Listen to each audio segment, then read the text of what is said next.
Think it's time we rise up, people. It's time's up, people. You can talk all you want, but it won't change a thing. I wanna know what you do.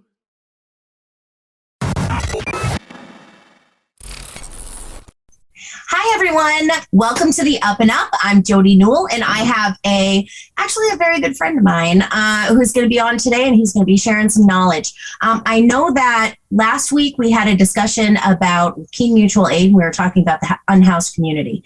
Fortunately, in Keene, we have 3 counselors who stepped up to bring this into to put this on the council's plate. Now it's been put to a committee, and now we have to get in action with what we're going to do with the committee.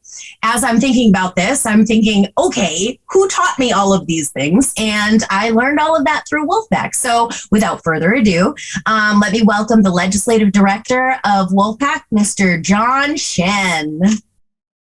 Hello, Jodi. Thank you so much.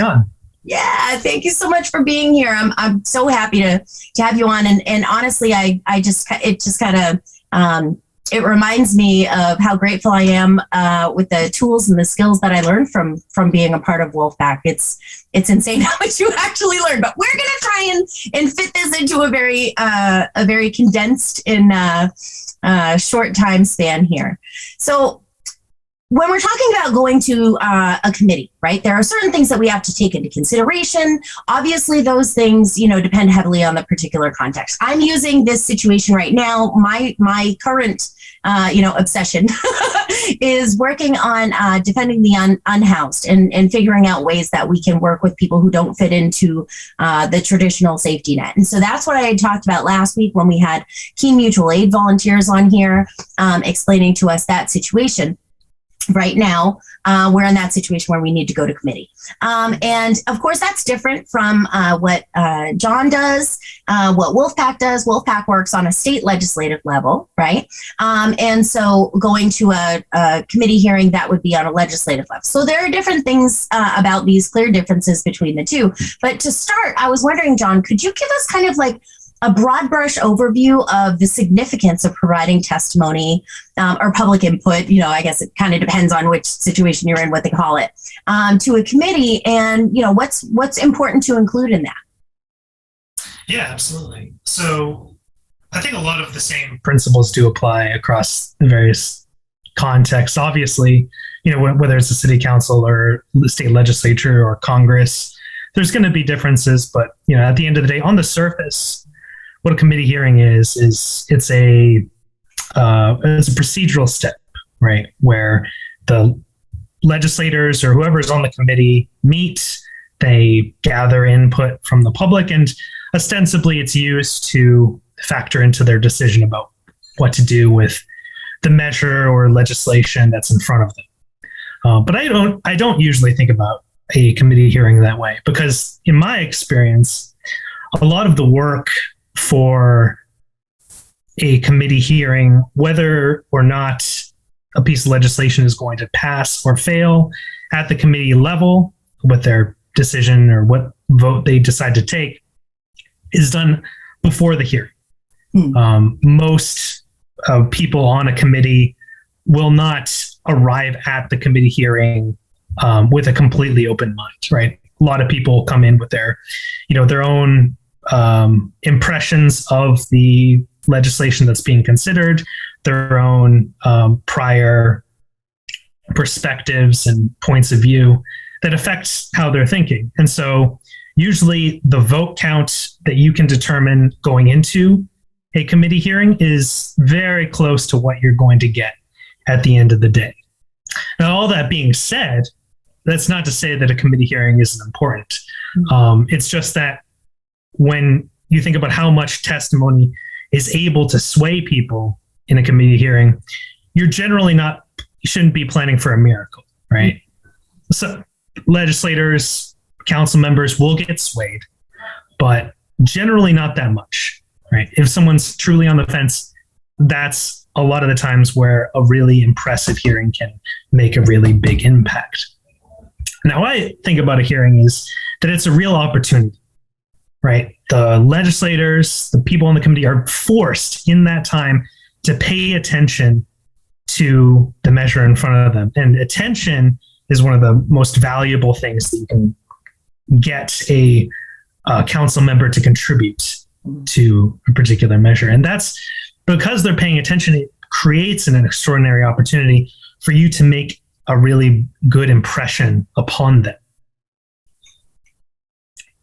for the legislation itself, or change their impression about the legislation that's in front of them. So generally when I think about like what is important for a person to include in their public remarks, include within their testimony, one thing that I see that's quite common actually is that people focus on the ideas and the arguments, right? And it makes sense, right? Something is a good idea. You want to list out the reasons why, but a lot of times people focus a little bit too much on that, and that's what their like whole testimony becomes. And I'm here to advise you to avoid that if you can. Okay. What in my experience, what's most important is the reason why a council member on the committee should be listening to the person who's talking. Right. So if you, as the speaker, are a subject matter expert, you've studied this. This is something that you're an expert in. You should and need to highlight that. Right. But that's obviously not most people. For most people speaking at these hearings, the reason why they should care about what you're saying is because you're a constituent or you're somebody that they serve. So highlighting that is extremely important. People, they're not going to generally listen to the arguments. They're not going to really hear your arguments until they have that reason why they should care what you have to say. So my advice would be do not skimp on the details of why you care, right? If you are a constituent, highlight that you're a constituent. Talk about where you live, talk about your connections to the community. And when it comes to the thing that you're testifying about, you do care, right? Anybody who shows up at a public hearing to talk about some measure cares about the issue to an extraordinary degree. And that, in my experience, is some of the most effective testimony that you can give, right? Talking about why it is that you care. And if you can make it personal, if you can kind of dig deep and find the personal reasons why that you're there, that's the stuff that kind of really resonates on a human level and gives the arguments that you present a lot more weight to the people who are hearing it. And just kind of wrapping up about the arguments themselves, the arguments you present in your testimony generally should be concise, right? Be as brief as you can with it. And if the arguments that you're presenting are, necessarily complicated, like, there's a lot to it. Generally what I found effective is to just kind of refer them to written remarks like, hey, I'm going to be giving you a physical copy of like my testimony, or I'm going to be sending you an email with like a lot more details, or even better, have already met with them ahead of time to present those arguments in a non-time limited fashion. So I have a question. So how much do you think of the total impact? How would you weight the pre-planning as far as meeting with legislators in advance or counselors or whoever it is, meeting with them in advance and kind of and having a one-on-one conversation? How much would you weight that as opposed to actually speaking at the committee hearing? Relative importance, I would probably say it's around 2 to 1. Okay. More important, the meetings ahead of time. Now, in aggregate, right, the impression that a hearing can give can be very powerful, right? If you're aiming to make a huge impression at the hearing, you like flood the room, you got like a bunch of people, a lot of media, that can provide a much larger impression, than those similar arguments being made by people kind of separately. But in general, I think that the meetings ahead of time, the impressions that legislators will bring into the hearing are more important. Interesting. And that's a very good point. That wasn't even one that I was really necessarily thinking about, but it's very, very important to remember. So let's think about, generally speaking, you get, as many people as you possibly can, or as many people as can be effective, right? I guess there's probably a limit to, where it's actually effective and persuasive, right? But in order to be persuasive, my question is, so say you have 5 people, right? 5 people who have stepped up to speak at a committee hearing, and you want to kind of coordinate your testimonies, right? And so understand exactly how you can, how your testimony can work best together with the other ones that are given. So I was wondering if you could tell us a little bit about, how we coordinate for the biggest impact. So generally what we try to do is make sure that the testimonies that are being included in the lineup are all saying something different. Mm-hmm. Because from a committee member's perspective, if they're hearing kind of the same thing or very similar things like over and over again, it loses its impact, right? Whereas if, they're hearing something new and fresh every single testimony, it creates a much stronger impression overall for the case that's being made. Mm-hmm. And it also helps them pay more attention to people, individually. Like if someone's going last and they've all kind of said the same thing, that person is not going to get as much attention, right? Right. So generally, if you got 5 people, I would either try to make sure that each of them is making a different argument for why a particular measure should pass or fail, or if it's the same argument that's being presented, highlighting the different perspective of the person that's presenting it. For example, you got like basically one reason to like have something pass, but you get like 5 different people representing different factions or aspects of the community, all giving kind of the same argument. It creates that sort of holistic impression that it's the community speaking, mm-hmm. And presenting this argument instead of kind of 5 individual people. Right? You might want to highlight, this person's a business owner, this person's a veteran, this person's a teacher, this person, works construction, this person is a student. Whatever you can to kind of try to give a fresh spin for each particular testimony will make the impression stronger. See, I love that because I'm just that type of person who's always going to have my own little spin on it. You know what I mean? It's funny. You should have seen some of my term papers. It was interesting. Anyway, what? Nobody else wrote a paper based on, The Princess Bride? Are you going to have the wine in front of you or in front of me? I got an A on that paper. Come on, y'all. Okay. No, don't mind me. All right. Yeah, very, very important. Now I kind of wanted to touch on a little bit because I think that, there are a lot of people who are supporters, and of course, people who would like to be there, but in the state legislature, what is it happening at 2:00 in the afternoon? If you work a 9 to 5, or if you have kids getting out of school, or whatever it is, there's a variety of reasons why you might not be able to make it to that meeting, right?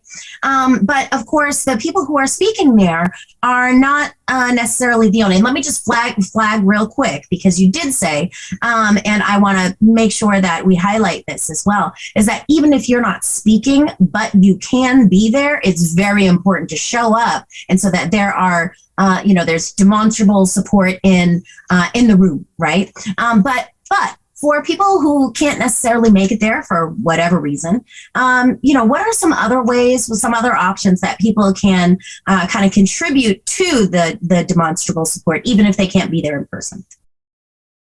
So any way that you can, as a citizen, express your support visually to the people on the committee, it adds to the impression, right? So at the decision point, like when they're casting their vote, we want them to have as much of an impression that people are paying attention to this, that they either support or hate whatever legislation. I believe it's support in this instance, right? Yeah. We want this to pass, right? So that there are as many people wanting this to pass as possible. And that all adds up at the hearing itself, right? So for instance, if a legislator has been hearing for weeks from a whole bunch of people from the community that they support this legislation, that they want them to pass the legislation at the committee hearing, when they show up to the hearing, they're going to be paying more attention and taking it more seriously and really considering supporting that piece of legislation more so than if they hadn't been hearing from people. And then the hearing itself was the only impression that they had about the legislation. So if someone is unable to make the hearing themselves, I would say that's probably the best way that they can contribute. And it is a real contribution. Yeah, absolutely. Absolutely. And I agree, it's something that sets the stage in a certain way, right? And so if they walk into that room and they know, oh, this is what I've been hearing about from all my constituents, then, what you were saying, as far as why they would want to listen to you, right? And if they're, this basically sets the stage why people would want to actually pay attention, why they would want to pay attention to, not only to that hearing, but to who the whole thing is a show, right? That we're putting on for the committee members, right? And it's not only the people on stage, but it's the entire impression as a whole, right? Everything contributes to the impression that they get. Absolutely. Now, let me ask you a question real quick. I know we're going to wrap it up and we're on a limited timeline here, but I just wanted to ask, as far as, I understand the idea of, the importance and the significance of bringing your own perspective, right? And for a variety of reasons that you've gone over, or, as we've gone through this conversation. How much of a testimony do you think should be your personal story, right? How much, I guess that's the right question. Anywhere from 50% to 100%. Gotcha. Okay. I've heard some fantastic, powerful testimonies that are just pure personal story. Like, I care about this. Here's why I care about it. Vote for it. And that'll work. These are people on the committee, right? They react to people things. Absolutely. Well, I will add also, just kind of real quick, one of the hesitations that I find is like people sometimes when it comes to providing public testimony, particularly if they've never done it before, they can be a little bit scared that the committee members will like ask them questions, right? Or, because they do have an opportunity to do this, right? I will say it is rather rare for committee members to ask questions. But even when they do, it is completely acceptable to say, I don't know the answer to this, if you're not prepared to answer. If you are prepared, then, by all means, give it a shot. But if that is a hesitation, I would say you don't need to worry about it so much, because that is a very acceptable answer. And if you're organizing a hearing, sometimes what's done is like one person sets themselves up as kind of the expert, right? Like direct questions to me. And so legislators will generally focus on them for questions and kind of not ask questions of the others who are there. Yeah. Oh, thank you so much. I think, I think just to, wrap it up, I really appreciate this conversation, and I really appreciate going over this kind of thing, because a lot of times especially what I focus on with this show is really grassroots activism and getting out there in the streets and, and doing all these things that are, building awareness and advocacy and things like that. But what that builds up to is when you have, a legislator who does, who introduces the thing, and then you move on to this next step. And I think, especially with this show, that's been my goal, is to lift up activists. But the part of this activism is getting it across the line, and this is a very strong part of it. And I think it's really important for people, to look into that. And of course, I feel like Wolfpack just does such a good job of that too, because that's the focus, and really training people. One of my favorite things, and not just my favorite things, I was part of the planning committee of putting together the Wolfpack Warrior Workshop a couple of years ago, and we put out a survey of what did people really want to see, what did people want to learn about. We want to teach you about the things that you need to know, and the very top one was they wanted to do the mock committee hearing. Yeah, it usually is the most requested thing. Yep, absolutely. And it's great practice. It's really good to kind of get into that mind state. Thank you so much, John, for coming on. I really appreciate it. And for all that you do with Wolfpack. It's just, it's so important, You as well, Jen. Yeah, thank you for having me on. Thank you for, working on this and working on, protecting the unhoused. And wish you all the luck. Thank with you. That initiative. And I guess, hold on, let me actually just give you an opportunity to give a little plug for Wolfpack. I feel like that's par for the course here, right? Well, sure. So as Jodi has probably mentioned in the past, Wolfpack is a grassroots organization dedicated to one issue, which is fighting against the undue influence of money in politics and elections in particular. Our goal is a U.S. constitutional amendment to facilitate a government that actually works for the people. And we are pursuing that amendment through the states, because you can get an amendment two ways. 2/3 of Congress can vote to propose an amendment, or 2/3 of the state legislatures can request a convention that meets delegates from each state, come together, and proposes an amendment there for ratification. We believe that it is imperative to be applying pressure through the states as well in order to see this incredibly important change happen. Absolutely. Absolutely. And so all that work goes on in the State House. So, in state houses. So this is why John is so important. Thank you so much for coming on. And thank you everyone who watched. We appreciate your likes, shares, and follows very much. And if you do have the means, of course, we're a grassroots funded organization, as is Wolfpack. We're a grassroots funded organization. And so any contribution that you can make is very important. So thank you so much for watching, and have a great week.